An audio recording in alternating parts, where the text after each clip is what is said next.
Hello and welcome to PFF Fantasy Football Podcast, Team Preview Edition. I'm your host, Ian Hartitz. Happy Monday, I think is when you're hearing this. It is a fantastically hot, not that fantastic. It's humid as hell in Ohio right now on Thursday as we're recording this. Of course, by we, I mean myself and none other than Dwain "The Rock" McFarland.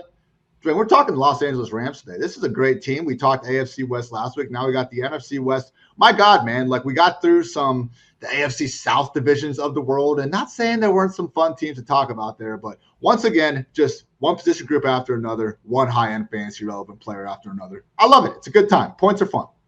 Yeah, I mean, the teams we're talking are hot. The weather's hot. You know, Ian, it's just, it's a good day to be hot, I guess. I don't know. But yeah, looking at the Rams, man, like, again, we talked about AFC West. Who do they get to play? They get to play the NFC West. Like, this just like this big, I don't want to say anything inappropriate here, but it's like this just big orgy of all these amazing teams, and they match up against each other throughout the year. And it's just crazy. I threw out a stat earlier on Twitter, 93% of the games right now. Now, look, folks, things are going to change. Some of these game total projections, obviously, as the season goes on, are going to go change. But if you go look at them, like over at Superbook, pretty much what you see is when the good quarterbacks match up or the good teams match up, right? Those are when you get the 50-point plus games. That's why I only looked at those. I wasn't going to look at the 48.5s and all those. I was just looking for the outliers. That's only 12.5% of all the games played this year. But when you look at it, 93% of all those scores go to just 12 teams. And then whenever you narrow it down, 56% of them go to the freaking NFC West and AFC West, over half. Like we talked about this yesterday. So there's just another team that's in that big mix. So yeah. And man, it's a team that has a ton of awesome players on it. So we love talking about this. Like, see, Dwayne, this stuff is cool to me. It's like season long. Look at all these 50-point totals. Like, it's 8 to 10. I did it for you, man, because you had a good point. Like, we can't reverse engineer everything to week 17. Like, we don't know what's going to happen. It's important. It still is part of the factor. But why not build some teams that are correlated all the way through the year? And oh, by the way, they have a lot of good players on them. And you can also, as a bonus, get those correlations in those playoff weeks. I love it. If we can win week 17, that's the ultimate goal, but we might need to win a couple of the weeks before then. That's all I'm saying. And Dwayne, you did a great job showing that for all the people. Again, pff.com for all that information. As always, we're going to go through some of the notable offseason moves, roster changes, and then get into the nitty-gritty with the quarterback, running back, wide receiver, and tight end position groups. So let's start with the coaching staff. As is usually the case when a team wins a Super Bowl, all of its coordinators start to get poached. Not completely barren, but basically Sean McVay is back. Had a nice little, I could go ahead and make all this money with Amazon. Maybe you should pay me some extra money situation going on briefly. But he's back. So is defensive coordinator Raheem Morris. Offensive coordinator Kevin O'Connell did leave to be the head coach of the Minnesota Vikings, while defensive pass game coordinator Ejiro Evero is now a defensive coordinator in Denver. So new offensive coordinator Liam Cohen was actually the assistant wide receivers and quarterbacks coach with the Rams from like 2017 to 2019, so early 2020, I believe. Early stages of the McVay era. Last year was the offensive coordinator at Kentucky, and not a college football aficionado, but 10-3 record, 32 points per game for Kentucky. Certainly one of their better seasons in recent memory, so credit to him for doing that. But it's still the Sean McVay offense. We're going to see him out there calling plays as usual and really being, I think, the engine of this offensive unit. Like this, Stafford's doing his thing, but it's still the McVay offense, and we've really seen that throughout the tenure. Dwayne, what surprised me though, they weren't as pass happy as I thought they were, even dating back to some of the early Goff days. Like just looking at non-garbage time pass play rate from 2017 to 2021, Rams have ranked 23rd, 21st, 13th, 22nd, most recently 15th. Now, the reason why they've still had such productive pass game offenses is I know early on, we'd have those hilarious moments where Jared Goff would be standing there at the line of scrimmage waiting for Sean McVay to tell him exactly what to do. But their point was like they'd sprint up to the line of scrimmage. They would, because I think the quarterbacks communication with the coach cuts off at like 15 seconds on the play clock. So they'd run to the line, get the play figured out, and then go from there. Like they've always operated with such a fast pace that even though sometimes it looks like they're stalling, I think that's just because they're at the line of scrimmage so much faster than most other teams. So from 2017 and 2021, situation neutral pace, courtesy of the fine folks at Football Outsiders. Number 1, number 3, number 12 in 2020. All those quarterback problems make sense. And then last year with Stafford, number 4. Since 2017, they're first in play action rate, 7th in screen rate, 8th in shift motion percentage. Dwayne, this remains one of the more fantasy-friendly offenses in the league, thanks to that sweet, sweet pace and all the hijinks and, dressing that McVay is able to put around the plays to get his guys open. Yeah. And the beauty of what McVay does, it's a huge thing. Stafford's really never had this before, in his career. It's all those things you talked about that he does right before the snap, the trick play looks, the motion, to just try to give the quarterback a little bit of an upper hand as to what kind of coverage, the defense is in. Are they blitzing? Just enough that they've got to think about one more thing. And then also, using the play action, the other things. He was a little lower last year on play action, so they've mixed things up. But we saw Stafford hitting some huge freaking plays from under center on play action last year.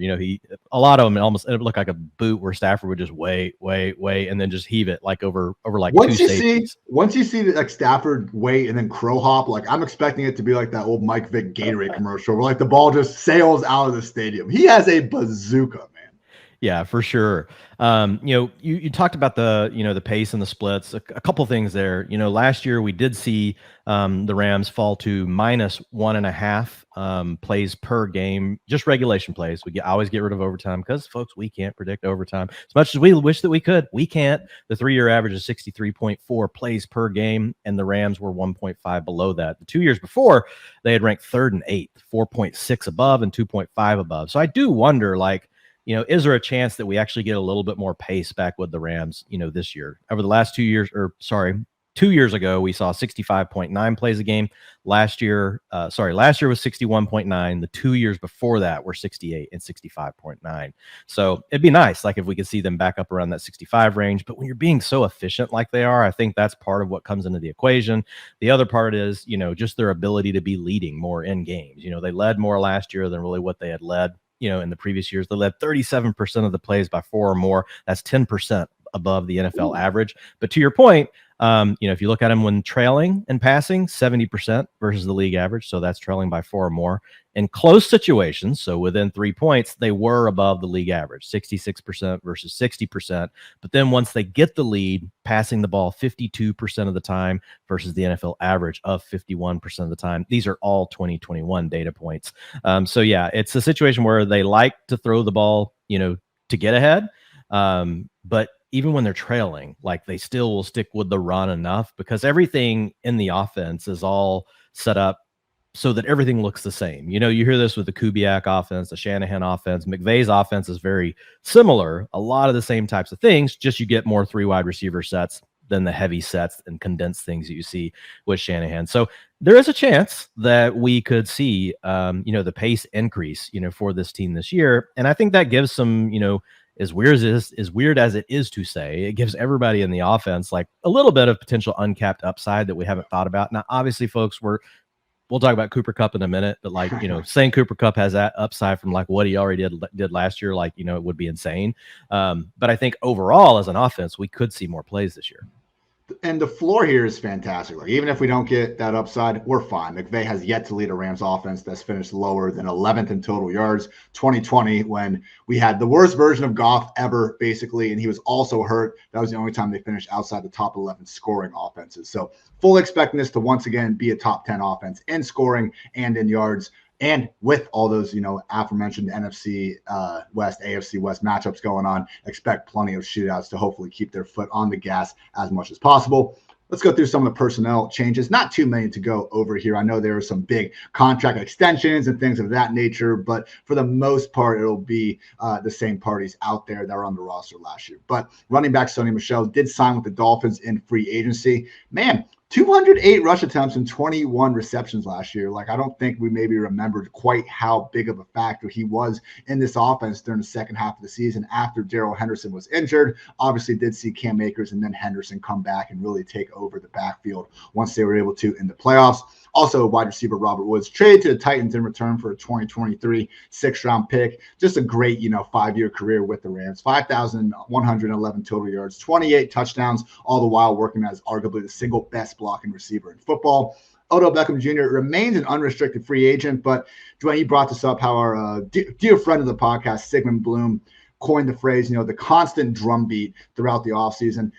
From start to finish, man, all signs seem to continue to indicate that Otto Beckham Jr. is going to come back to the Rams. Now, having suffered that February ACL tear, it's a question of when he's going to be there. But that Girl Scout's going to saunter on up to the door. I do think OBJ will once again, have a ram horn on his helmet in 2022. But if not, they're probably going to be okay because they signed Allen Robinson to a 3-year, $46.5 million deal. $30 million of that is guaranteed.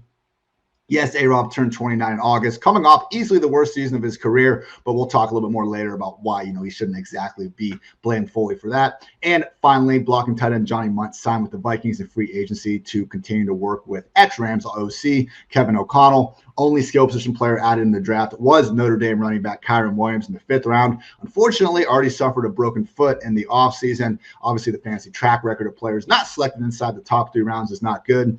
Not expecting too much from Kyron Williams this year other than potentially a rotational role on pass down. So, Dwayne, out of all these signings, man, I'd say there are some decent takeaways because the wide receiver shuffling basically is showing us pretty clearly it's going to be Kupp, Robinson, and Van Jefferson and 3 wide receivers, probably Jefferson.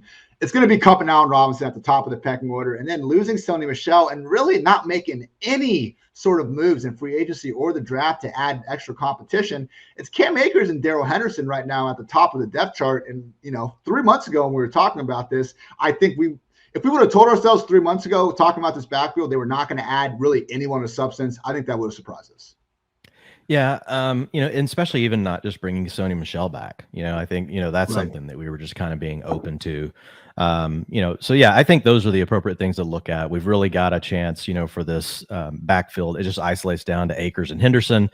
Even if Kyren Williams was healthy, right, he's not going to be the guy that's going to take over a lot of the early down work. He might be able to poach, some of the passing down work. He's still supposed to be able to play, but when rookies miss time like this, it can set them back, especially if you're trying to learn, all the passing concepts, the hot routes, the blitz pickups, all that kind of stuff. We've seen rookies struggle with those things in the past. Not saying that Kyren won't, overcome that and be able to find some sort of a role in the offense, but I do think it's pretty consolidated. But I do think the biggest thing is, moving away from Robert Woods and immediately, getting Allen Robinson.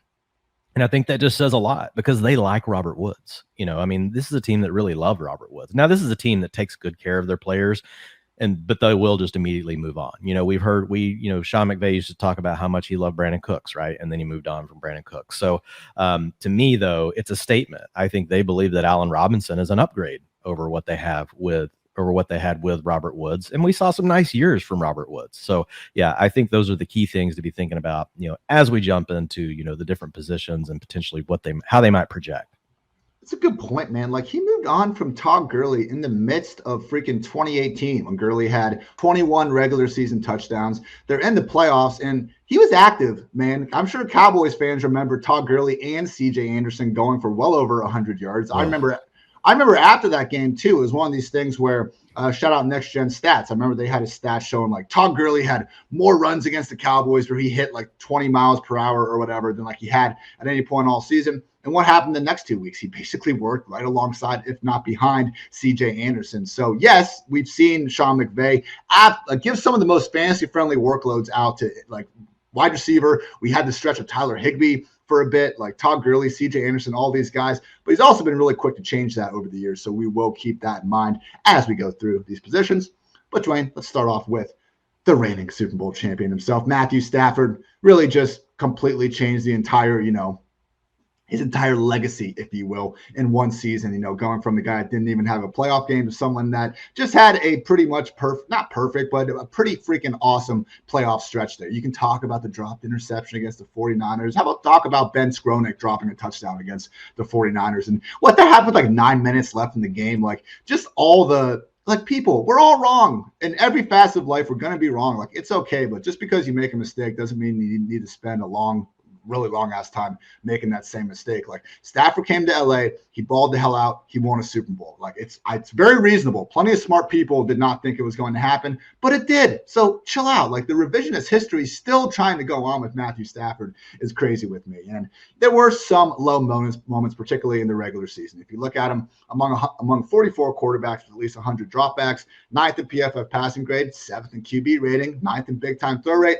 31st in turnover-worthy play rate, 3rd in yards per attempt, 17th in adjusted completion rate. So, yeah, there were a few games in there, that Titans game in particular, where it's like, my God, like maybe this is just still Detroit Lions Stafford dressed up in a better-looking uniform. But I think the big moral of the story, Dwayne, was we really did see him elevate himself to a low-end QB1 just from throwing the hell out of the football. Only 11 quarterbacks averaged at least 20 fantasy points per game last season. Josh Allen, Tom Brady, Justin Herbert, Patrick Mahomes, Kyler Murray, Jalen Hurts, Lamar Jackson, Dak Prescott, Aaron Rodgers, Joe Burrow, and Matthew Stafford. Rams have the PFF's 11th ranked offensive line going in 2022. We talked about the weapons being good. We talked about having 8 games projected for 50 or more points.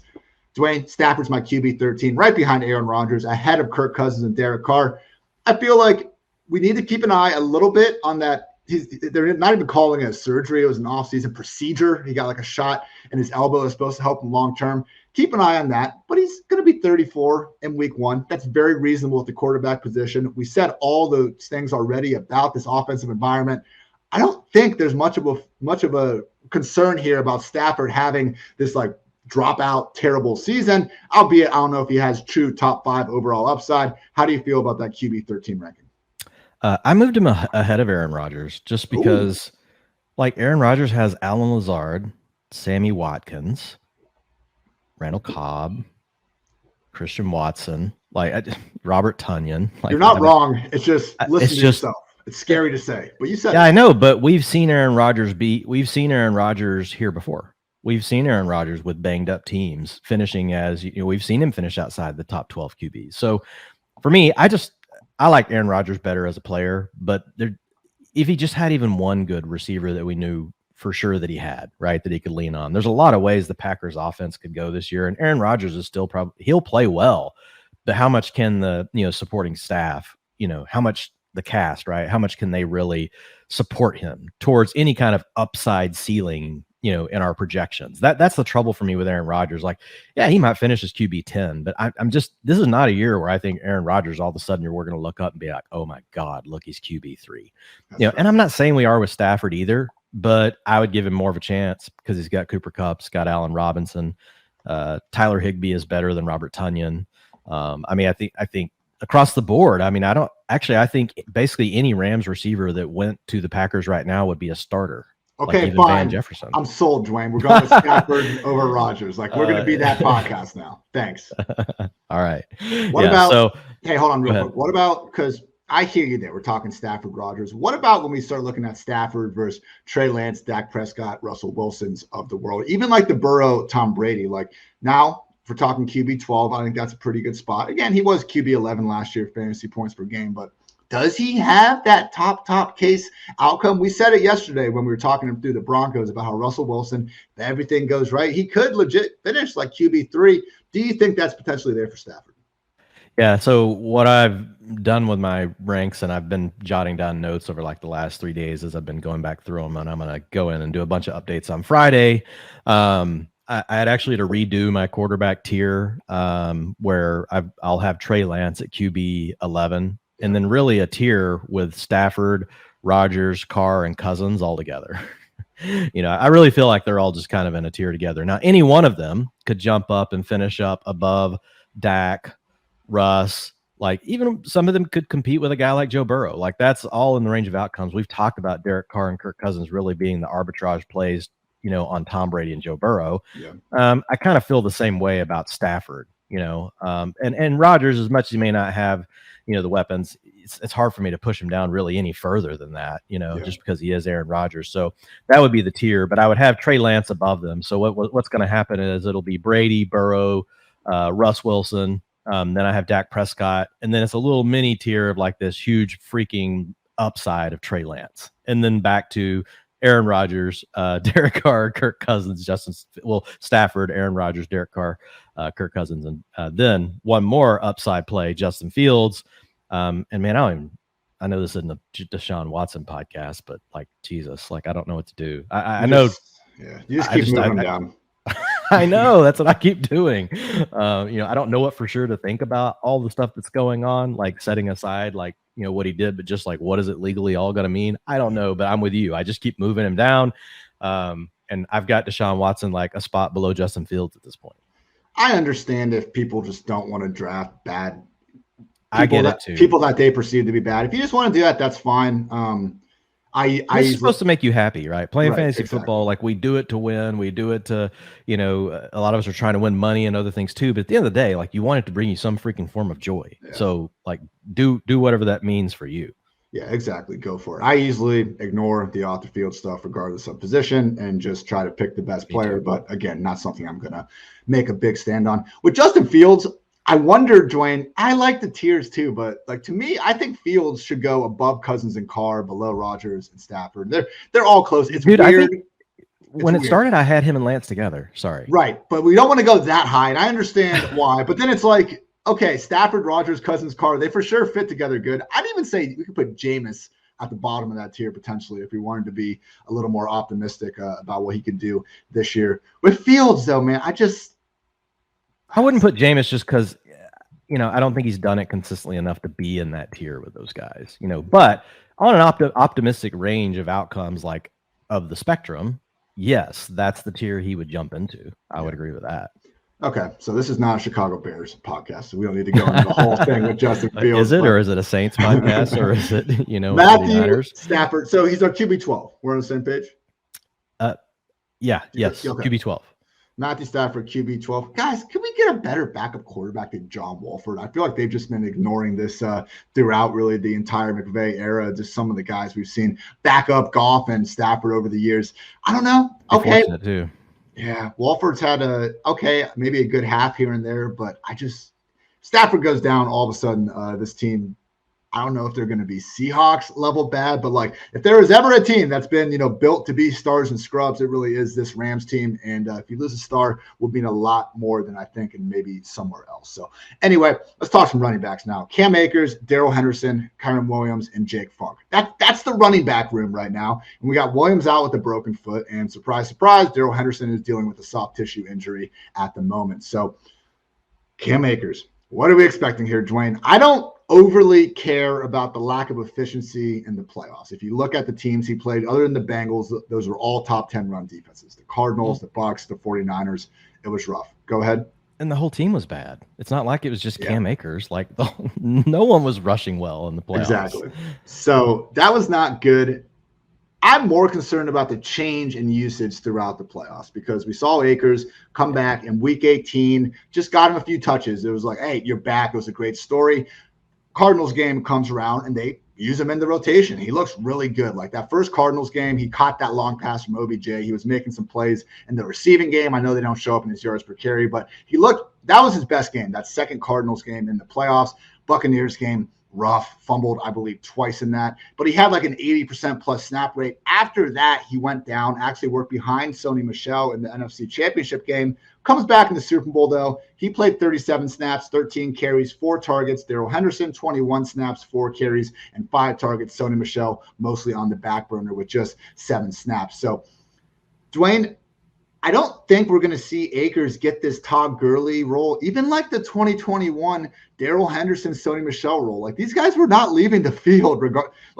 Beginning of the season, it was Daryl Henderson that McVay was trusting, and after he got hurt, it was Sony Michel. And like we legit saw Sony Michel have some 100 snap games. If you look at Henderson in weeks 1 through 12, he was the RB11 in expected PPR points per game. Sony Michel in weeks 13 through 18 was the RB3 in expected fantasy points per game. Todd Gurley, CJ Anderson, Malcolm Brown for stretches, man. Whoever has been the RB1 in Los Angeles, McVay has given them just this featured role time and time again. Now, earlier in the offseason, when I saw Cam Akers going as like a top 12 running back, I pushed back against that because my thought was these guys keep getting hurt. Like he already started to move towards a committee a little bit in the Super Bowl. But Dwayne, here we are in June. They haven't added anyone. Now, maybe they do go out and trade and they add a veteran at some point. But like other than Kareem Hunt, which holy shit, he'd be a perfect fit in this offense. Probably any offense because he's Kareem Hunt. But barring that, it sure looks like Cam Akers is going to be the lead back. And if he's going to be the lead back, I think it's going to be at least 60% of the action, with the chance that it's 90% or more, man. And now all of a sudden he's going in round 4. And if we can get someone that's going to be on the field for 90% of the snaps, that's a legit RB1. Like, we could come back for our usual Sunday night meeting, podcast, whatever you want to call it. I guess podcast is the right term for it. Our Sunday night podcast. Sunday night meeting. That's what we're going to call it now. We could be sitting here. I think the Rams might actually play on Thursday night, but either way, we could be sitting here in week 1 looking at Cam Akers' usage and be ranking him as a top 5 running back as early as week 2. That's his best case scenario. I don't know that his worst case scenario is worse than like a committee back. I don't know that Daryl Henderson is necessarily going to beat him fully out. I guess that is the range of options, but we say, Dwayne, we're playing for the upside, first or last, baby. Cam Akers round 4. I am much more willing to potentially mess around with that as opposed to using this first or second round pick like it was looking like we were going to have to earlier in the offseason. Yeah, so with Akers, like, I think the real key ends up being, just can he return to form, and it's hard for us to know for sure because last year he came back so early. It's like, how do you even judge him for that? Like, to me, that's just a positive. The dude came back and tried to play, after, rupturing an Achilles tendon in the preseason. He can still put on a football uniform. That was all we needed to see. Yeah, exactly. So to me, that's only a positive thing in my mind around Cam Akers. But having said that, like, his talent profile, even the year before, was, subpar. Missed tackles forced per attempt, below the league average by 3 percentage points. League average 17%. He was at 14%. Yards after contact, below the league average 2.93. NFL average 2.8 for Cam Akers. And then the explosive play rate just really hasn't been there. Only 0% last year. We're not going to count that against him, coming back from the injury. But the year before, even as a rookie, like a fresh young rookie, 8%. The league average is 10.5%. And we say explosive rushing attempts, that is carries of 10 yards or more. So that's the part that's concerning. It just feels like a very bland profile. And we're really just counting on the volume. Having said that, you have to tier these guys different, right? So the big poster child of what dead zone running backs look like, is Mike Davis. But Mike Davis played on the Falcons. Cam Akers plays on the Rams. And so that's the difference. You could have a guy. To be fair, because I always hear people say Mike Davis is why you can't follow available carries. And yeah, he busted. The other running back in Atlanta ended up being pretty damn good last year. And my guy, Cordero Patterson, we messed up on Mike Davis, but there was still a pathway to value in that offense because of all the opportunity, even as bad as they were. Yeah, true. But talent won out is the point. Your boy, Cordero, because he's the talented dude. So my question is, how talented is Akers? Well, here's the other thing that I think is a plus for him. I think we've seen enough of Daryl Henderson to really know that, he's fine. He's a fine player, but, is Daryl Henderson really this uber talent player either? I don't think so. Do you? I mean, looking at his stuff, now what I will give him, his explosive play rate is much better than Akers, 10%, 14%, 13%. But then when you look at his missed tackles force, it's just gone down 26% to 16% to 13%. Yards after contact down every year, 3.7, 2.7, 2.5. He's a guy that's definitely just shot out of a cannon. Like, it's like, to me, like, if you've got Daryl Henderson out there, just freaking run gap plays. Like, don't even mess around with no damn zone. Like, that guy, like, he just bursts through the hole. Like, that's his best asset, is like linebacker takes a wrong step and he just can erase the angle and just be on a 30-yard sprint. But he's also a player that's been hurt a lot. So I'm with you. I don't think that Akers will be 90%. I think they will split it up between, these two players. Most of the time when we've really seen one take over for the other, it's like we've had one get injured and it opens the door for the other. And my concern is that happens this year. We start off, oh, it's Akers. And then for 3 weeks, oh, it's Daryl Henderson. And then, it's back to Akers. I think that's in the range of outcomes.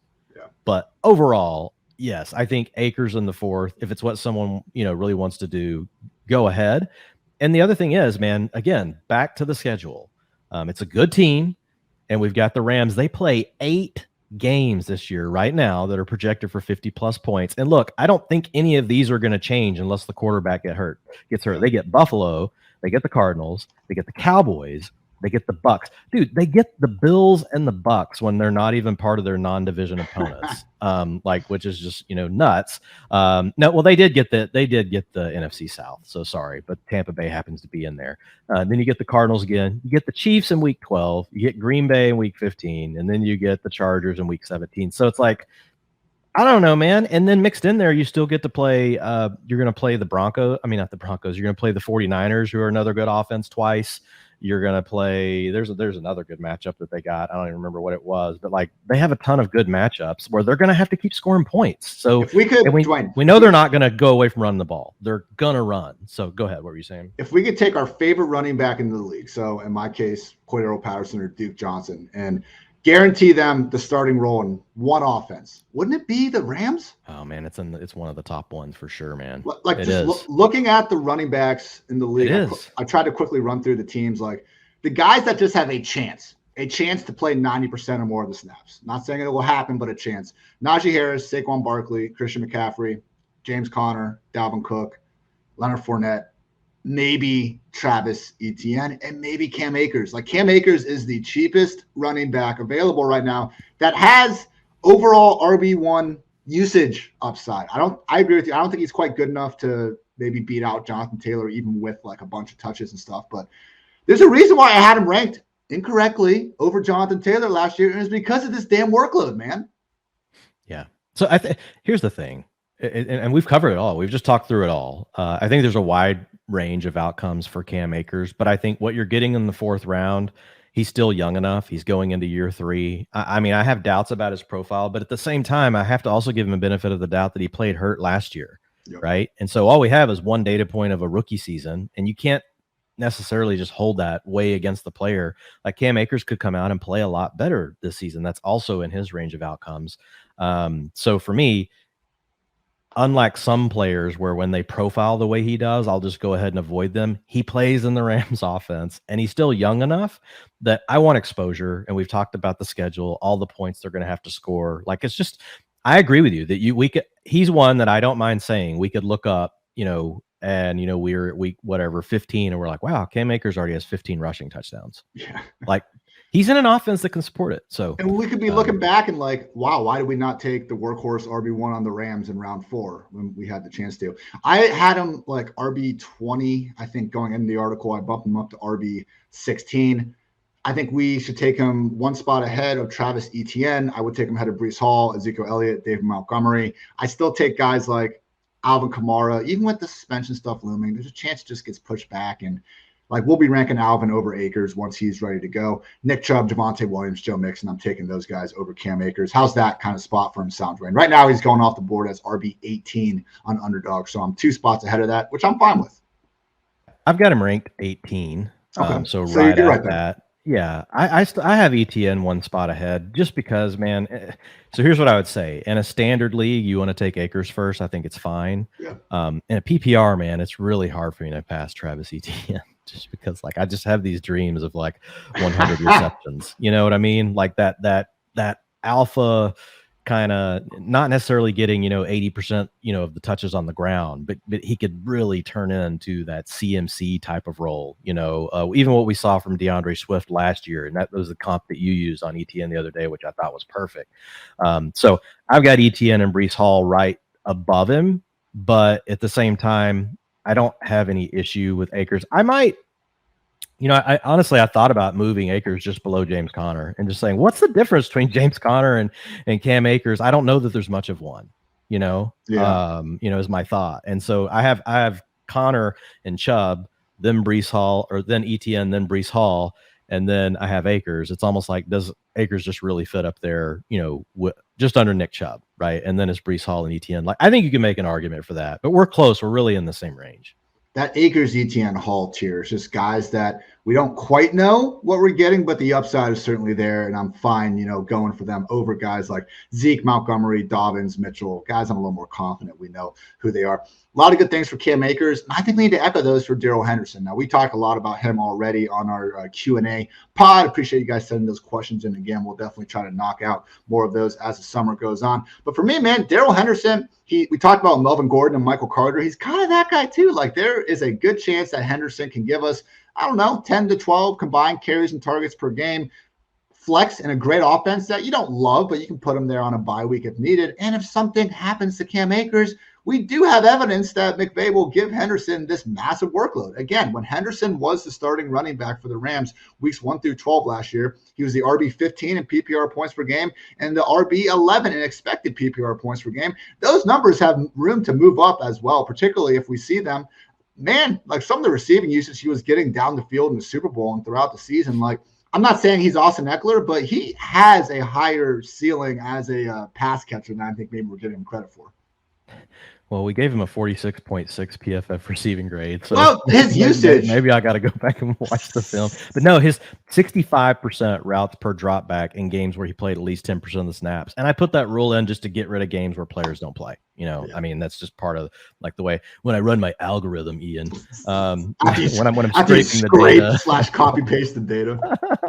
Yeah, but Daryl Henderson, I mean, 65%, of the routes. So to your point, like, they've shown a willingness to really get him involved in the passing game. And honestly, that's the other scary part of Akers is we could see a backfield that splits out in a way that we're not thinking, which is, hey, Cam, you get the early down work. Hey, Daryl Henderson, you're going to get you get the 2-minute offense and you get the long down and distance. And that's something that we've seen before. So that is in the range of outcomes. But again, I don't mind so much players that are early down backs, when they're young and they're in really good offenses. Like they're not optimal, they're not, right? But again, it's a long season. Daryl Henderson gets hurt, and all of a sudden, if that is the case, we're having our meeting after week 1, and we talk about Daryl Henderson's the passing down back. Well, by week 3, it could be different. If Daryl Henderson gets dinged up, Cam Akers gets everything. That's the one thing we have seen. Over the last year, we saw 2 different backs, really 3 different backs last year over the course of the season. Basically, you just get to take the whole thing over. So if one thing we know for sure is if anything happens to either Daryl Henderson or Cam Akers, like the other one's going to definitely have value in the offense. Okay, I'm not completely crazy. Henderson has had last year, including playoffs, had the 6th highest average target depth among 69 qualified running backs. Right there, actually ahead of half yard ahead of Christian McCaffrey. 2.4 yards downfield, man. That's pretty good for a running back. Again, yes, they were willing to throw him those wheels. Now, whether he was making, and it's typically sticky. Whenever you look at the backs that work down the field, typically they do it year after year, and it's because they really are mismatch type players, which was the story on Henderson when he came out of college, right? It was not just that he was this great slashing runner, which he was, whenever you put him behind a gap scheme, but also that he could run those bullet routes. He could run those Texas angle routes, Ian. He could run the out and ups, all that kind of stuff. It's all in his wheelhouse. So, yeah, I agree. I almost think, if anything, if it is going to be rotation, I could see it going more like Javonte Melvin. Like, hey, when you're on the field, you're going to do whatever. When you're on the field, it could. I think it could do that too. Yes. Last year, now maybe it's his coach speak. I know Sean McVay is a positive guy, but last year talking about Cam Akers, he said he's obviously a great runner, but he's got the ability as a pass catcher coming from the backfield, and we can displace him and put him in the slot or the outside receiver locations. They really did, presumably have big plans for Akers last year. Unfortunately, with that injury, it's tough to know, if they're still going to have those same features. Per fantasy points, Dr. Edward Porras, he had a nice thread on some of these guys, and we will be getting him on this podcast. ADOT was 5.3, very limited, but we don't have a lot of snaps. It's probably really just thrown off, though, because I'm looking at his game log. This is for Akers. Okay. A 2. A 27. Then that was the Beckham pass. That was the play. That was minus 3.7, minus 1, and then the average. So the 5.3 average. Just forget I ever said anything, folks. Okay, so last point here from Evan Porras, Dr. Evan Porras. This was his little quote on Cam Akers, basically. Akers' comeback in such a quick period of time was by no means something to shrug off, but his playoff efficiency numbers further illustrate the stark difference between return to play and return to perform. Even the most ardent Akers supporters must acknowledge that although there's no historical precedent that he can't return to elite stardom, there's certainly no data to support that he will. In fact, all return performance data post-op Achilles is bleak, to say the least. Drafting Akers with the hopes he'll reach top 12 status is more of a gamble than playing the probabilities.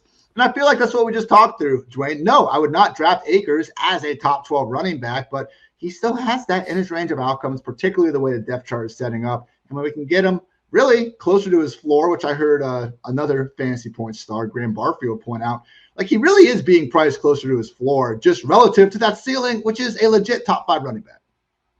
Yeah, and again, what do we always talk about? Everything is all relative to the ADP. Your thing is, hey, we don't hate the player, we hate the ADP. And in this case, I think the ADP is reasonable. And again, we've talked about this multiple times. As much as we love receivers, and we know that there can be value in the mid round with receivers. Like there's this group, right, that just have terrible quarterbacks. Now, could one of them get Jimmy Garoppolo? Could one of them get Baker Mayfield? Sure. And so if you're drafting a ton right now and you want to take a risk, well, I'm just going to go ahead and take DJ Moore. I'm going to take whoever, DK Metcalf, because I think there's going to be a trade, right, to get them a better quarterback. I mean, I think that's fine. But at the end of the day, if Jimmy Garoppolo gets traded to either one of those teams, I'll just pay the freaking third or second round pick it costs to get that receiver when he has the quarterback. Like I just, I don't know. Yeah, you could squeeze a little bit of value out. But my point being is that like Akers is going in the range with those guys. And those players are better than Akers at their position, but their situation is just really bad. Akers also reportedly has been at the Rams facility at 8 a.m. every day this offseason. He skipped the vacation, Dwayne. Cam Akers. Who's he doing lunches with? That's a good question. If it's McVay, I might buy in. Hopefully not John Wolford. I'll tell you that much.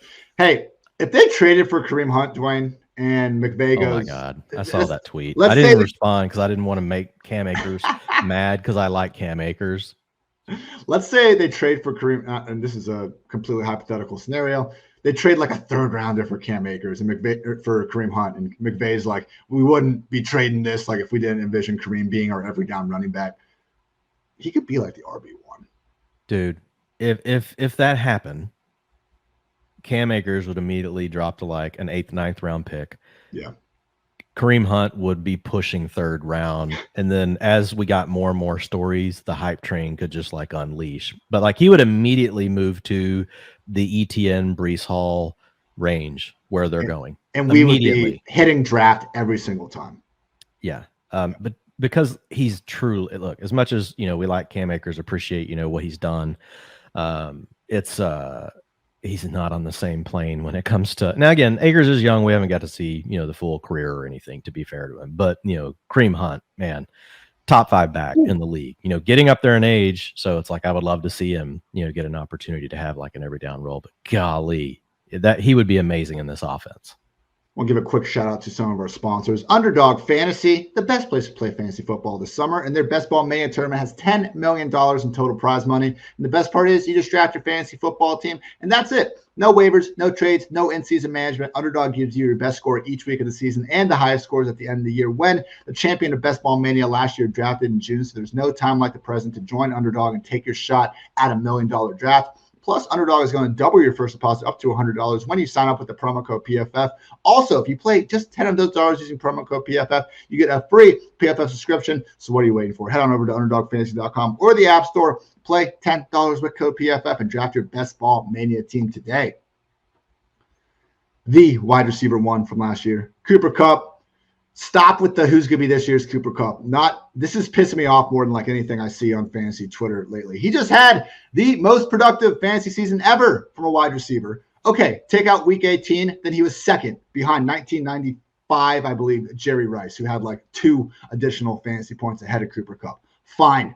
You know what? I know who 2022 Cooper Kupp is, Dwayne? It's probably going to be Cooper Kupp again because he's that freaking good at football and he has the most fantasy-friendly role in football. Only Deebo Samuel and Jamar Chase have more fantasy points above expectation. But, man, this dude, just in terms of fantasy points, the expected fantasy points, he had 44 expected fantasy points ahead of the next closest wide receiver. Like, only Josh Allen had a bigger disparity among just the different overall leaders at every position. So you look at it.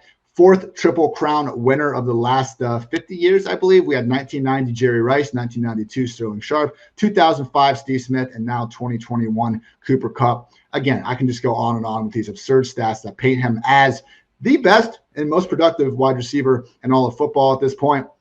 Do we still put him number 1, Dwayne? Because as much as I love Justin Jefferson and Jamar Chase, I feel like we're hoping Jefferson gets a slight boom to his role to start competing with Kupp. Jamar Chase, seems like that's just going to be harder because of T. Higgins being there. I just think that the tiebreakers should be that Kupp's in the NFC West. We're going to see more shootouts. We're more confident I'm more confident in the Rams continuing to put up points and throwing the ball than I am with the Vikings. I admit that's possible. They're in the same tier, but I would take Kupp over Jefferson. Why would you take Jefferson over Kupp?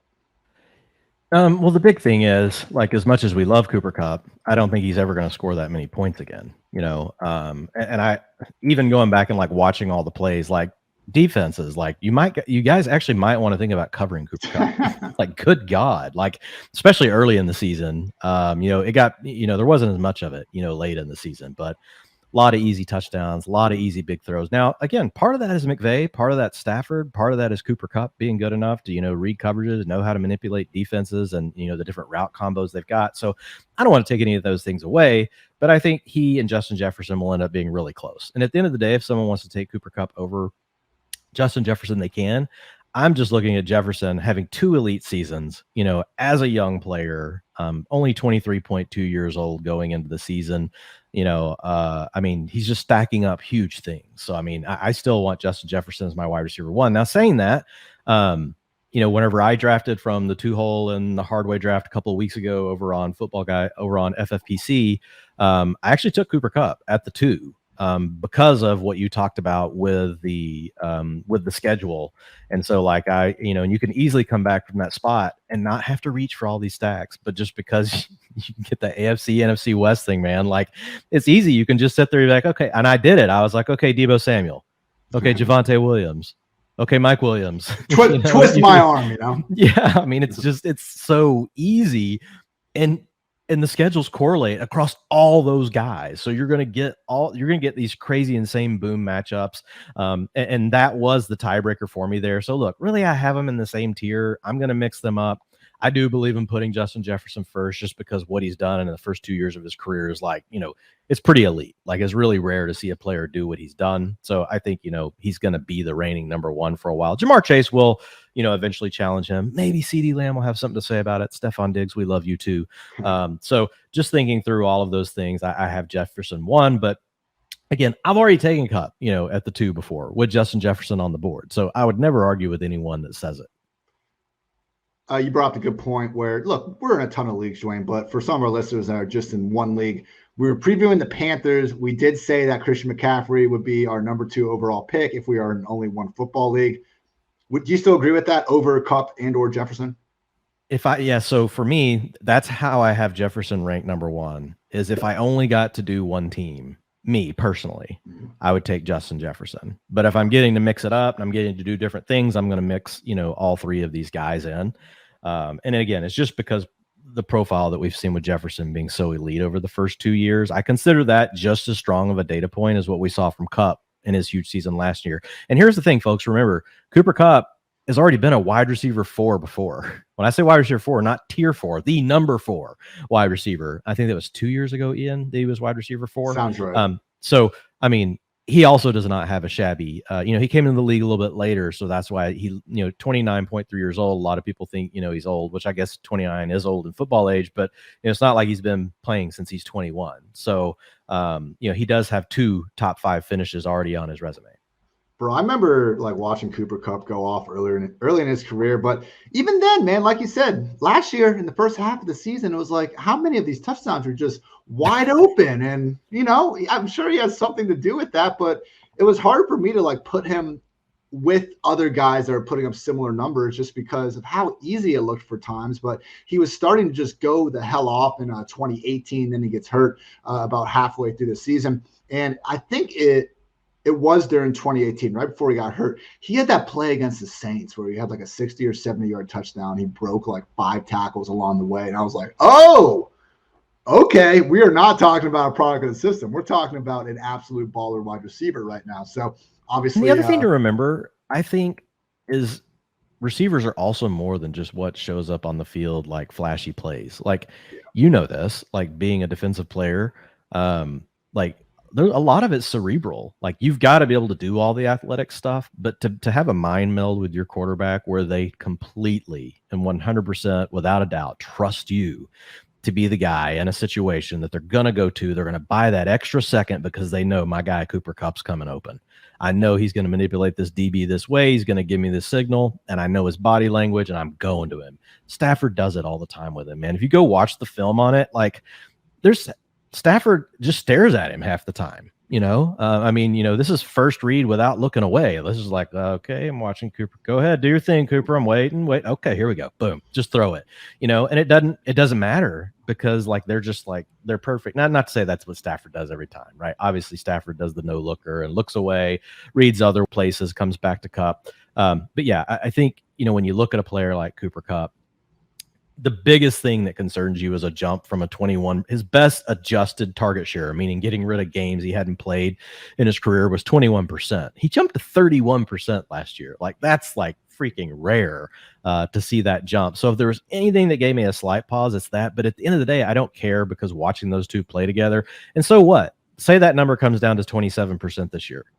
It's still going to be really freaking good in this offense with all the shootouts that we've already talked about. 3.11 yards per route run. Like that still like blows me away. 3.11 targets per route, 30%. Jesus. Like just look at his, fuck everything we're saying. Look at the counting numbers. Let's be non-fantasy people for a second. 191 targets, 145 receptions, 1,947 receiving yards, 16 touchdowns, and that's just in the regular season. You're reading Calvin Johnson numbers, right? Like, and he just probably had the best playoff stretch that we've seen from a wide receiver since Larry Fitzgerald. Like, it's just incredible, man. He had at least 10 targets in 17 of 21 games last season. Like, it's just, he could be a much worse player, and he's not going to bust on this many targets, man. The one thing I would say with Jefferson, though, too, I think Thielen could lead that offense in touchdowns if they're both healthy the whole year. I don't think Robinson or anyone else would take that from Kupp. I like Robinson over Thielen. And it's not that I think that Robinson's going to lead over Kupp, but I like Robinson better at this point in his career than I like Thielen. But to your point, like, hey, there's no doubt that Thielen's got a connection with Cousins,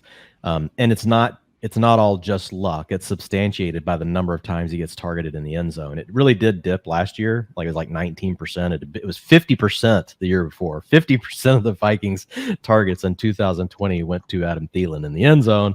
Last year, it dropped to like right around 20%, which is still good. Like a really like elite receivers get 25 to 30%, so he was still in the good range. So I think, I could probably get down with that. I think it's tomato. I think the two situations are pretty close. Let's talk about Mr. Allen Robinson coming off the worst season of his career by just about any metric. Overall, though, just for 2021, 89 wide receivers had at least 50 targets. Robinson ranked 65th in PFF receiving grade, 80th in yards per route run, 70th in yards per reception, even just 53rd in targets per route run. Another season with bad quarterback play. Maybe Fields turns into a superstar. He was not that as a rookie. He had some good underlying stuff, and we'll talk up Justin Fields when we get to the Bears preview. But the 2021 version of Fields was not good, and that leaves this as Robinson's quarterbacks dating back to college. Matt McGloin, Christian Hackenberg, Blake Bortles, Chad Henne, Mitch Trubisky, Chase Daniel, Nick Foles, Andy Dalton, and Justin Fields. Sheesh. Absolutely brutal. Does Robinson have another gear, though? Or did we see him just suck and he's not good anymore? Because Darnell Mooney did put up over 1,000 yards in the same situation. Dwayne, I went back. I watched every single one of his targets from last year. Just try to get an idea of it. I thought they neutered Allen Robinson, not Fields. I thought Matt Nagy just took one of the best route runners in the NFL and all of a sudden was asking him to run one 5-yard curl after another, and it was the whole offense. I didn't understand it. Like, what was this offense, Matt Nagy? How many times Fields? How many times can you run like slant flats? Like, my God, man, there was no creativity. You'd see Robinson run like an intermediate dig, and it's like, yeah, there's a big play. That makes sense. Some of the early season problems you could see with Fields were like Robinson would actually break open deep, but Fields wouldn't see him for an extra second. They'd stop running, and then it'd be picked. Problems that probably happened because they weren't even practicing together because Fields wasn't on the first team until, freaking midway through the season because we had to get Andy Dalton all the snaps with the first team last year. So for me, we saw some flashes. The Lions game and that Steelers game, not the stuff you'd expect from a number one receiver like Robinson, but I was seeing some stuff after the catch. He didn't look washed. That's my general point. He didn't look washed. He also didn't have this, DJ Moore level highlight film of being wide open and being sailed. It was just like he never had a chance to even run those sorts of routes. Unfortunately, he hurts his hamstring against the Steelers, and then just coming back, he got COVID at the end of the year. Second half of the season was pretty much a wash from the injury perspective. Am I making too many excuses though, Dwayne? Because he was bad. He is getting a little bit older, 29 years old at this point. With that said, the Rams just gave him $45 million. It seems like they think he's going to be just fine. And with OBJ still a free agent for now, Robinson's looking like the number 2 wide receiver in an offense that ranked, third in the entire NFL in targets to the wide receiver position last year. That's what's on the table. Yeah, so I saw similar things with Robinson. I watched him I don't know, like a week or two ago, just because his ADP has been screaming like upward, so it's like I had to get my arms around like, okay, what does this player look like? And do we think he can be a value in the 4th round? Used to be able to get him in the 6th round of fantasy drafts. He's already moved 2 rounds. So I'm actually on board. I don't want to be overweight as a 4th round pick. If he was still a 6th now, I would love him. Yeah. If he was a 5th, I would really like him. As a 4th round, it's like, gonna mix you in, dude. But I do have to acknowledge there is a chance that it is also because Robinson is starting to decline, as far as, just, how good of a player he is. And, if it makes you feel any better, it does certainly for me. I actually did listen to, I heard Matt Harmon on another podcast today when I was out actually going for my run. And one of the topics of conversation was Allen Robinson. And he basically backed what you just said. He said when he watched him, he thought that, not to take Matt's words, you guys go check out Matt Harmon and the reception perception. Like if you don't already have it, like what are you doing? It's golden. But what he mentioned was some of the similar stuff to you, like what's going on with the routes that they had him running. And also he thinks that he can still beat press coverage, still can beat man coverage. And so when you can beat press, like you're unlocking a lot of different things. And again, the Rams moved on from Robert Woods and went and got this guy. Yeah. So I think, that is enough for me to say that I'm going to want the exposure. But again, like the data kind of hound in me does kind of wonder just because he's getting older, and we know that these cliffs can happen. We don't know for sure when they're going to happen and we can't always predict them, but we know that probably one of these guys out of like Thielen, Keenan Allen Robinson, I'm leaving somebody else out. There's another don't player put him in there. Don't say it's not Mike Evans. He's in year 9. I'm talking about all these. Yeah, so it's not Mike Evans. But I mean, there's these guys that, eventually one of them's going to fall off, right? And so we can't necessarily tell you which one of these guys it's going to be, but just that's the way the NFL works. So yeah, I like him overall, but the ADP now at this point, I'm like, okay, like just I'm going to be even to the field. He's easy to build with because if you like, good teams and you like, the fact that all these teams we've talked about play each other, like it makes sense, like to throw him on some lineups. So that's where I'm at on Allen Robinson. I was actually just trying to look up. So last year, because, we do some of our own, route work over here. And one of the things I like to really look at, is whenever players truly are getting singled up in man coverage, we've got a team that actually does like, chart all these different plays. We grade all the different plays and everything like that. And so looking at Allen Robinson and like if my lights flicker behind me, it's because I'm about to sort this table. And you never know what's going to happen. But I just wanted to see where Allen Robinson ranked. I got my I see where he's sitting at. So against man coverage, because Matt had me thinking about this when I heard him talk about it. I wanted to come back and check it again. But yeah, I mean, of all the receivers last year in the NFL that had at least what do I have this set at? Yeah, had at least over 350 routes. Sorry. He ranks number 18 against man coverage. Okay. So great. So that's not bad. Like against single man, and I like looking at that just because it's easier, honestly, against zone. Most receivers can play against zone. They have to comprehend it. They have to understand it. They have to be on the same page as their quarterback. But a veteran like him, we're not worried about that. He can do that. We know that. What we want to know is whenever the other team truly challenges him, what can he do? And so he was open, which means a step or more of separation 60.9% of the time last year. And so like to give you a comparison, And here's where Ian's like, I told you so. Keenan Allen, 66.9%. Michael Pittman, 66.1%. Amari Cooper, like we've talked about, Amari may not have the full bag, but yeah, you want to challenge this dude one-on-one, and he's going to, he sets up his slant route like 27 different ways, 66%. AJ Brown, 64.7. So he's sitting, below those guys at a 60.9. Amon-Ra St. Brown right above him at 61%. Baby. Justin Jefferson, 62%. Like, here's the thing. When you read this list, it's a who's who of freaking wide receivers, and he's still on it. I still remember that Cooper route. I think when it was the wasted Dak year, they were playing the Eagles, and he deked the cornerback so badly at the line of scrimmage, the dude literally fell on his ass. And, like, of course, Cooper catches the ball and gets, like, run down by a linebacker, and, like, people were making fun of that. But it was like, oh, my God, the things he can do route running. And, again, that was the big thing that we just didn't see from Allen Robinson. There'd be brief spurts. Like, I understand he doesn't have, like, the most absurd field stretching ability to necessarily challenge cornerbacks the same way he could earlier in his career. But, man, like, I looked at his I love the next gen stats charts where they show they show the full route and like where he caught the ball and the yards down. Yeah. Like that week 1 against the Rams, like I don't think he had a route like where he got targeted, like go more than 5 yards downfield. Like they didn't even try, man. And you could just tell defenses, because then they were just sitting on the routes all game. And then when he did try to go deep, he wasn't with the chemistry of Fields. It just wasn't exactly set up for success. But with all that said, Dwayne, right now he's going as the wide receiver 22 over at Underdog, pick 47. The guys immediately in front of him are Travis Etienne, Cam Akers, and Terry McLaurin. I have him wide receiver 24. I bumped him up. I'm not ready to be overweight on him. I'm not against him in round 4 at the end. I'd really prefer round 5. I will probably continue to take Terry McLaurin and Akers and Etienne ahead of him.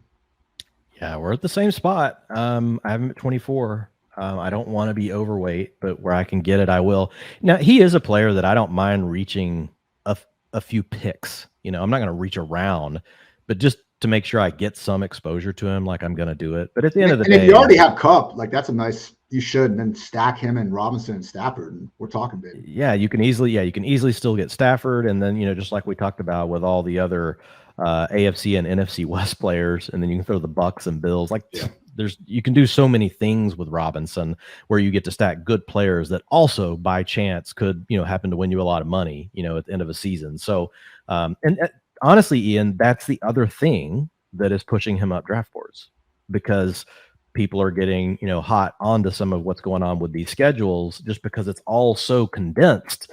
And so we've got that factor working in Robinson's favor against our favor, like as far as where he's going to end up with ADP. But I don't think he can really climb much more from here, just when you start to look at the players that are going ahead of him.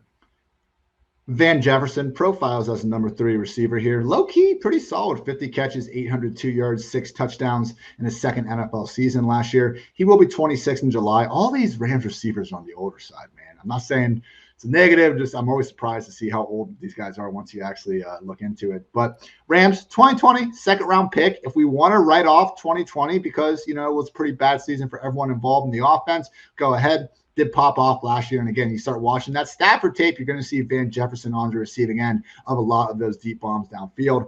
Here's the question, though. I'm not positive he's going to be the wide receiver 3 all year. He did play 75% of the snaps in 11 of 17 regular season games and each of the final 3 playoff games. But there were stretches where something named Ben Skrowinek was like actually working right alongside Van Jefferson. And he kind of had his issues in the playoffs, but maybe they feel good enough about to keep him going. They used a second-round pick on Tutu Atwell last season. I know people didn't like it, but the Rams chose to. He's going to be back healthy this year.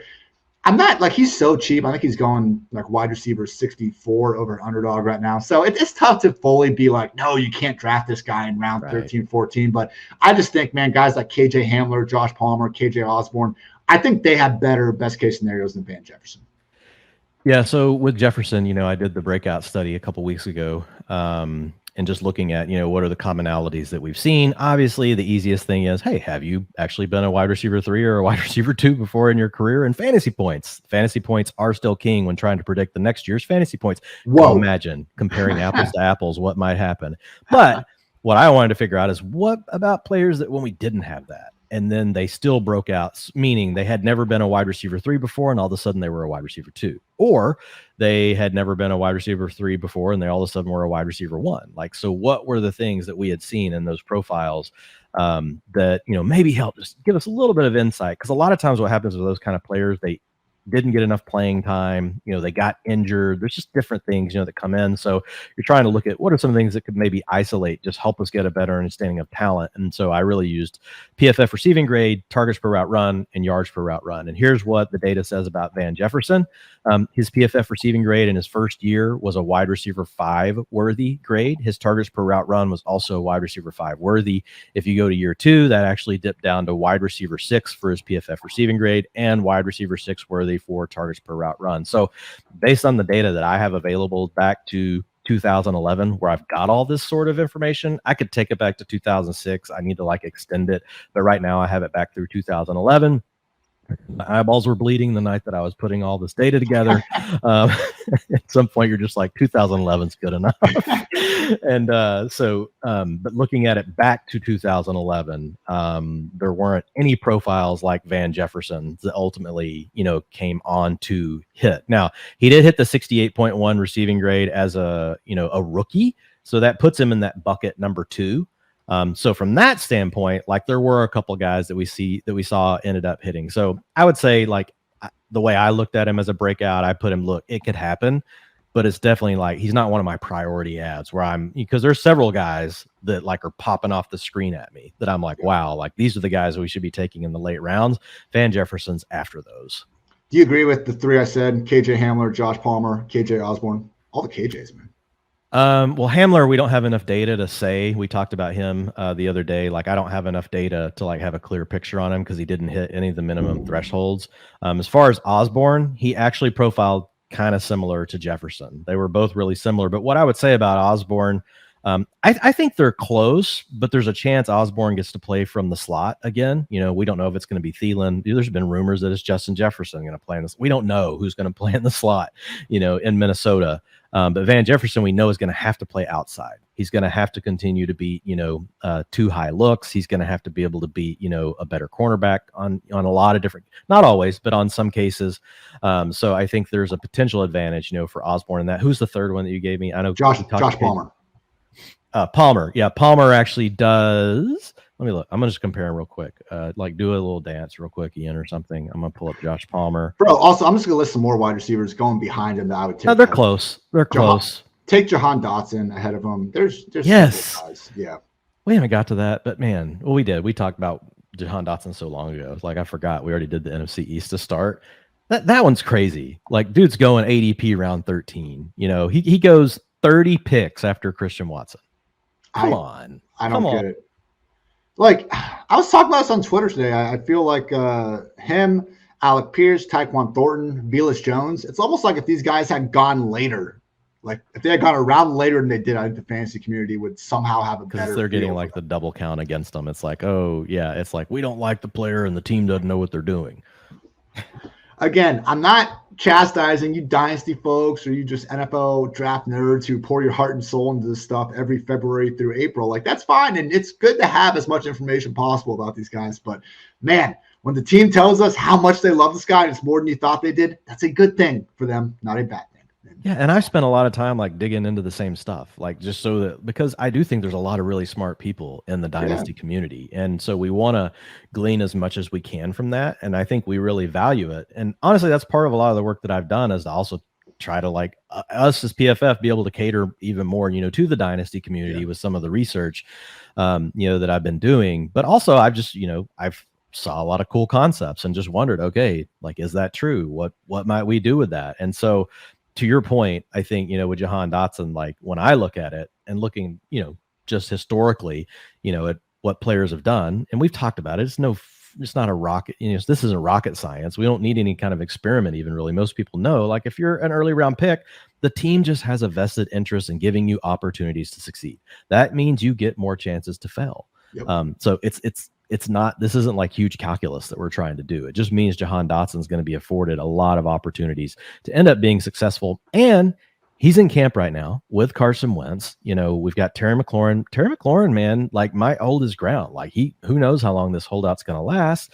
And so Dotson could be the top receiver on the team right now. Coming out of week 1, there's a chance McLaurin probably ends up getting in there and, or they get something done. But I mean, I think that's a positive thing, for Dotson right now, is that he's getting that early work, with Wentz. Terry just draws the line at Wentz, refuses to play football again. He's like, no, I've been through even this though it's enough. his best quarterback ever. Even though it's his probably, best, he's like, no, not good enough. All right, let's talk some Tyler Higbee before we get out of here. Tight end room, Tyler Higbee, Kendall Blanton, and Jacob Harris. What happened? I know he got hurt, so I'm not trying to throw salt in the wounds, but where are my Jacob Harris truthers at? You guys wouldn't shut the hell up all last offseason. I had people actually telling me that this guy was going to play over Tyler Higbee. He's a wide receiver convert. Maybe he still has a bright future. But, yeah, come on. People, it sounds like a Dulcich Okwabunam argument. Oh, my goodness. With Tyler Higbee. I know. I love you, Dwayne. All right. Tyler Higbee started 84 games since the Rams selected him back in the 4th round of the 2016 NFL draft. Will be 30 in January.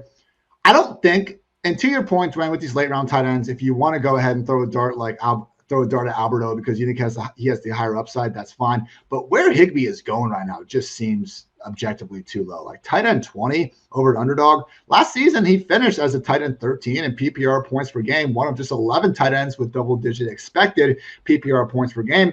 I mean, here is the tight end leaderboard for top 12 finishes last year. Mark Andrews had 12. Travis Kelce had 12. Dalton Schultz had 11. Zach Ertz had 10. And Tyler Higbee had 9. Now, if we want to do top 5, top 6 finishes, you're not going to see him at the top of the leaderboard the same way. But there's something to be said about having a legit, borderline tight end 1 floor for a tight end going as the tight end 20 right now. No, don't make Tyler Higbee your only tight end. If you're in a redraft league, you're not going to be worried about him, but he seems to be fine recovering from the sprained MCL surgery. You don't have an ACL or Liz Frank or anything like that going on there. And just tight end 20 seems way too cheap to me, man. I bumped him down a little bit. I was probably a little overzealous, with him. Again, I don't think it's as serious of an injury to worry about, but with that said, it still is offseason surgery, not ideal. So I bumped him down to tight end 14. I would still take him ahead of guys like Robert Tonyan, David Njoku, and Gerald Everett because we know he's going to be on the field all the time. I mean, this dude played, I think it was over 90% of the snaps in 90% snaps in 13 of 17 non-injured games. I mean, every single week, Dwayne, you had to just enlighten all of us. 85% routes per drop back in those games. Is he the only guy to bust with that? No, there were a couple, but yeah, I mean, it's only a handful. It seems like he's going to have another I probably just feel burned because I can't tell you how many times that, I went back to the well with Tyler Higbee and DFS just because I'm like, look at the routes. He's eventually going to hit. And to your point, he was still he did not give you the big games, right? His biggest game was a 23.5 point output, which is great. That was in week 18. Up till then, his biggest scoring week had been 15 in week 3. But other than that, he never got over, for the most part, he hung around between 9 and 11 points. So, you know how fantasy is. Those are the kind of players that once they do that a couple times, people are just like, nothing to see here. They just get bored and they move on. But to your point, Higbee is still going to be out there. He is a decently talented player. And I think the other part of it is easily something like touchdowns, could swing back for him. And if it did, that's going to push him into the top 12, so I think there are parts of his profile that definitely still look like he could be a top 12 tight end. If you want to try to find this year's Dawson Knox or the 2020 Robert Tonyan, we're looking for a player that's going to be on the field all the time, has at least shown some level of competence. Hopefully they are in a great passing game with a great quarterback and a high scoring offense. They're not a top 1 or even 3 pass game option, but they're in this sort of environment that they can make the most out of 70 to 80 targets. Again, as we say every podcast, Irv Smith remains our favorite late round tight end, but I think Higbee is right there in that conversation with Robert Tonyan, with Gerald Everett, and maybe, just maybe, Albert O, if all the mean things you say about Greg Dulcich end up coming true, Dwayne. So again, I have Higbee, tight end 14. I'm taking Irv ahead of him, but where he's going right now, I think is fine. And if you do find yourself missing out on the Gronks, you don't get your kind of top 12 tight end that you were hoping for, you need to draft 3 or 4. I think Higbee absolutely deserves to be one of those guys. Yeah, I have him at 20, but I mean, everything we just talked about is true. I mean, I've got Freiermuth, Knox, Gesicki, Irv Smith, Kmet, Fant, Henry, and Njoku, Higbee, Everett. I've got them again. It's one of the tougher tiers to navigate. I feel like a lot of these guys are very similar. And to be honest, as much as we love doing this and as much work as we put into it, tight ends come down to just which ones are going to catch the touchdowns. If you're not the focal point kind of guy in your offense, which really none of these guys are. They're all secondary, third pieces. And so for me, I'm just kind of like, well, let's go with the younger guys that could maybe still break out. And then after that, I think there's a big group of players. Fair enough. Again, these are the later round tight ends. We do encourage you guys to, if you're going to be doing a lot of these best balls, mix it up a little bit, because when we are throwing these darts at this position group, or like you said, when you do the stacks, stack them up. You just make sure you don't overexpose yourself to Chris Herndon and Jay Sternberger. That's just my overarching advice to you all. So, Dwayne, quickly recapping everything. Matthew Stafford is a top 12 quarterback for us. Maybe doesn't have the sort of rushing floor to really be vying for, a top 5, top 6 treatment, but there is a path to him maybe finishing in the top 5 if he does go nuclear in an offense that, yes, somehow does still have a little more upside in terms of their pass play rate and even volume. Running back Cam Akers and Daryl Henderson, 2 guys that we are buying at their present value. Again, don't hate the player, hate the ADP, and based on everything that's been going on with the Rams in this offseason, it sure looks like Cam Akers should be given the chance to be a featured back. Whether that's going to be 90% or 60% remains to be seen, but where he's going in drafts right now, we can kind of live with either of those scenarios. At wide receiver, Cooper Kupp, the wide receiver 1 or wide receiver 2 with Justin Jefferson. Either way, not really a scenario where he should be making it past pick 4 in fantasy drafts of all shapes and sizes. Allen Robinson, someone that's a borderline wide receiver 2. He's getting pricey. We don't hate it. Not against reaching on him by a few picks, but at this point, you really are drafting him at decent value. Van Jefferson, fine, but we have some other late round wide receivers we like better. And at tight end, I'm a little higher on Tyler Higbee than Dwayne. Doesn't have the massive ceiling. So if you're shooting for the massive ceiling, which I do think makes sense more times than not, maybe he's not your cup of tea. With that said, I think in the right, roster where you are just throwing a lot of darts at tight ends, you can do worse than having one that I think, if we had the probability range, Dwayne, I understand his tail and the high-end outcomes isn't going to be as wide as others, but he's going to have, I think, a much he's going to have a good median, or exactly. The middle ground for him is strong. Yeah, so if you need to take 3 tight ends that are like all outside the top 12, 15, I think mixing in a Tyler Higbee there can make some sense. I agree. That's where I've taken him. Cool. Yep, for sure. Exactly. I have him as my tight end 3 a few different times. Tight end 2, tight end 3. And again, you are getting a player that's going to be a part of a bunch of shootouts this season. There's a good chance that, he could score, 7 or 8 touchdowns. And that's the path really for me. That is how, Tyler Higbee, just kind of sets the season off. And again, just like what we've talked about, a lot of it for tight ends that are not the focal point comes back to touchdowns. And at least what you can say for Higbee, it's going to be shootouts nearly every week. I cannot wait for these 4 p.m. Eastern time slots. Just getting AFC West, NFC West shootouts. Pound that over again and again. When you're playing DFS and you haven't, and none of your players have even started yet. No one from the early slate.